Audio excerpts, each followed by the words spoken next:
skibsangreb i Syrien har slået 1400 civile ihjel, og ingen står bag angrebet. Der har været mistanke om, at det er Assad, der er gået mod sit eget land. Og derfor vil Obama nu kæmpe mod Syrien, uden FN's tilladelse. Og omstiller vi til vores korrespondent nede i Syrien, Niklas Stoner. Jeg står nu i hovedstaden Damaskus, hvor en bombe er sprunget. Jeg må ikke gå længere, for der kan være farlige kemikalier i luften. Observationen for menneskerettighederne melder 7 døde og 15 sårede. Gruppen, som er på oprørernes side, mener, at det var en bilbombe, mens de syriske medier mener, at det er terrorister, som står bag angrebet. Nu til Etim USA. Tak, Niklas. Det amerikanske militær er fortsat klar til at angribe Syrien. Syrien kan kun slippe for det, hvis de overholder forpligtelserne i rammeaftalen. Rammeaftalen går ud på, at Syrien inden juni næste år skal aflevere sine kemiske våben.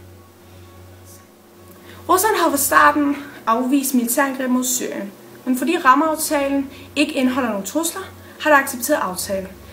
Men inden da havde USA truet Syrien. I sin lange tale i tirsdags forsvarede Obama blandt andet USA's trussel med militærangreb mod Syrien. Han giver samtidig udtryk på, at presset mod Syrien har fået landet til at gå på en diplomatisk vej.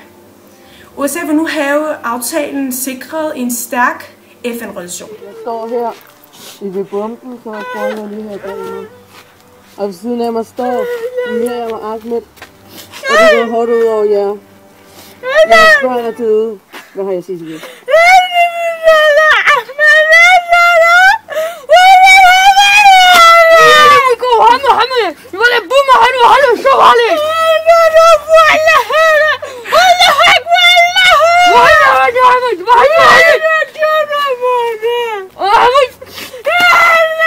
Som I kan se, er det meget dramatisk.